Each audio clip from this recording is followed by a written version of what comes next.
I I have a really funny Theo Von story Yeah? at the Bourbon Room. We're outside in the back of the Bourbon Room, and it's like me, him, Nate. I think also Melissa Villasenor, the girl on SNL. She does stand up too. She's really very great impressions, really funny. We are outside, and Theo Von was talking about edibles. Mm-hmm. And I had a few weeks before, I don't think I told you guys, I had a psychotic, I ate half of a cupcake that had like hundreds and hundreds of grams. Oh, no. I had a full, like, I was seeing things that weren't there. I was twitching, thought I was going to die. I threw up. And I was telling my friends, like, I was freaking out. And I was like, my parents used to be drug addicts, so they kind of know what to do in those situations. But I kept saying to my roommate, don't call my mom. Yeah. Don't call. I couldn't even open my eyes. Yeah. Don't call my mom. Don't call my mom. And then I opened my eyes. My parents are there. Oh! And no, they were very helpful. Okay, good. I remember though my dad came in and I started going, fuck! Fuck! Why? Is that wild that no matter how old you get, you're still like mad that your dad's disappointed? yeah. You're God like, damn it. fuck, god damn it, But dad's here's here. a great Fuck. example of how fucked up I was during this moment.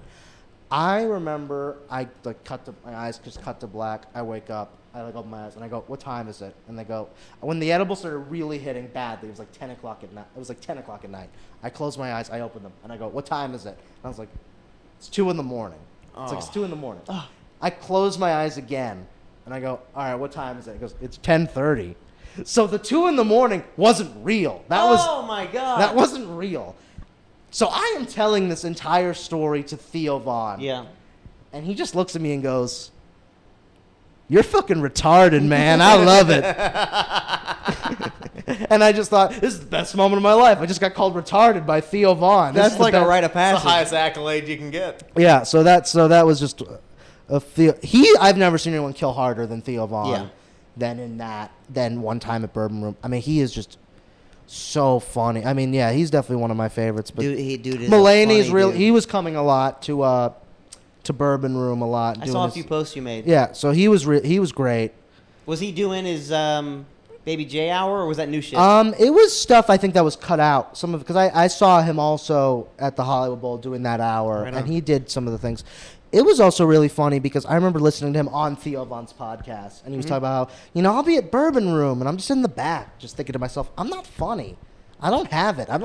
Yeah. And I just find that funny because I've seen him in the back at Bourbon Room, so I've seen him when he's thinking to himself, Yeah. like, I don't got it. So how's a guy like that think that, like, I mean, I think that's just a thing that sticks with you forever, like, even... Yeah, no, it's weird. It's like you don't. You could be you could be Theo Von, but he's still. Oh, he really, like, I mean, I've seen it. He really, like kind of not doubts himself. He's like, you think that was good? I was like, dude, you were great. Yeah.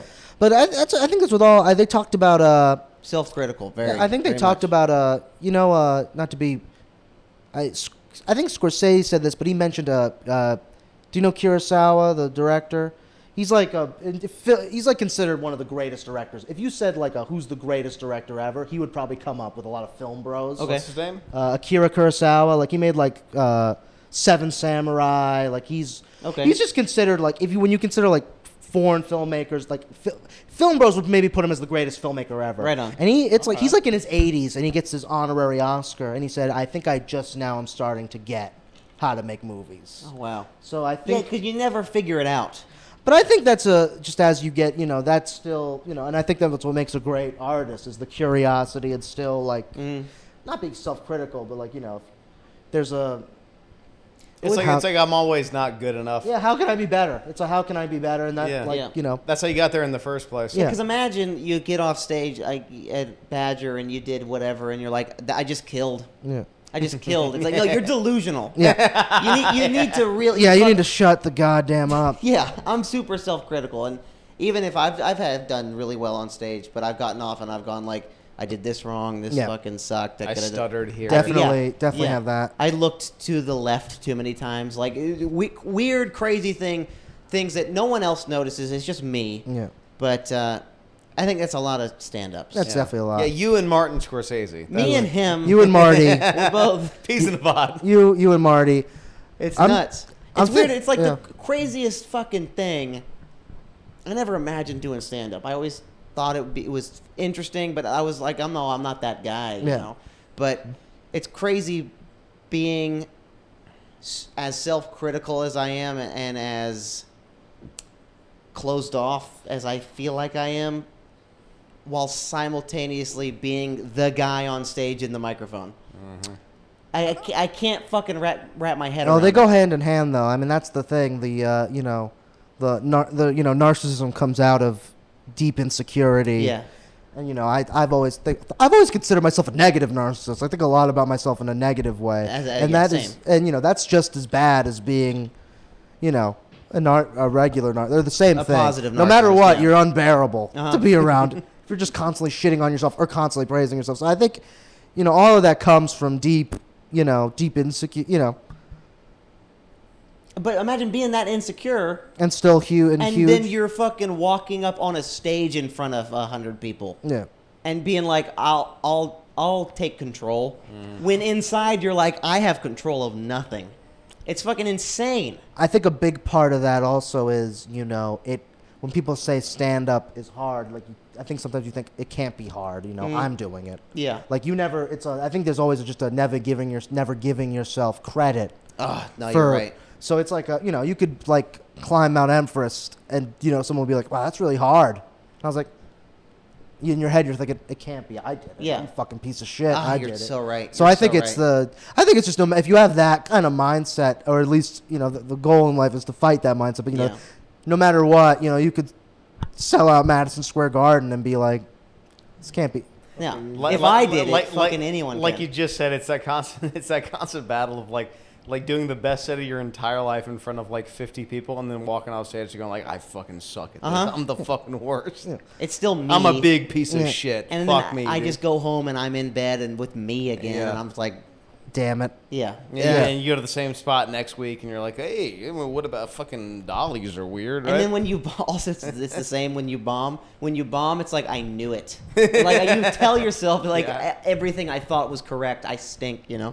I'll have one set a month where I'll do really well. I'll walk off and be like, I think I finally figured this out. And it's so the swiftness with which that is so swept quickly. away. It's like I'll feel that for not even 24 hours. I'll go on the next night. I'm just like, what am I doing? Why did I even move here?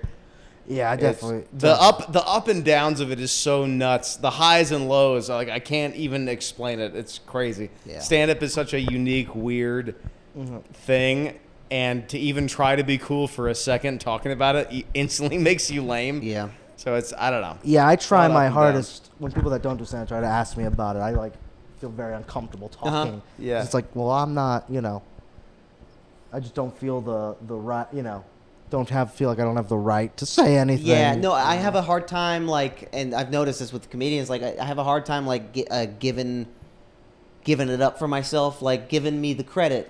Hey, you fucking just did a set at the Comedy Store. Yeah, but I don't know. Yeah, that's my reaction always. I feel like. No, I It's definitely. dude, it's fucking let yourself fucking enjoy something for once. Yeah, but why? Yeah, fuck it. Yeah, Yeah, well, why give yourself It's any tough. joy? I have little glimpses. I can, it comes very quickly where it's I don't know. I can't bask in an accomplishment.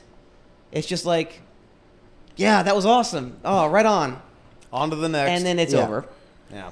Yeah, I felt that way. I think also with the main room spot, because I was like, it was one of the ones I was like, all right, I'm gonna actually give myself credit for that. I was because I did well. I definitely did well, and but I remember thinking to myself, don't say you did well. I was like, don't say you did well, because I think that's what you need friends for, because you need friends. Yeah.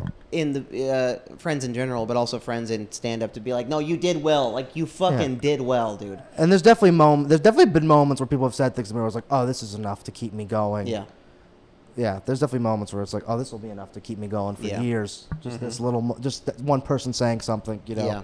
I told myself, this is insane. I told myself the first time I got up at the Comedy Store to not fucking destroy the memory. I was like, I'm giving myself this. This is a win.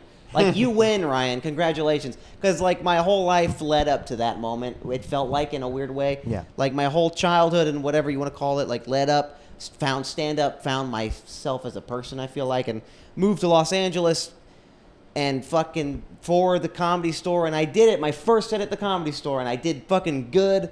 And I was like, I'm giving myself this. Like, you can't take this away from me. Like, Yeah. And so that first set at the store, like, holds a little special place in my heart. And yeah. then a week later, someone's like, "Nice set." Dude. Yeah, like I'm right like, after you whatever. bombed. Yeah, and then I just bombed the next day. Oh, But brutal. Yeah.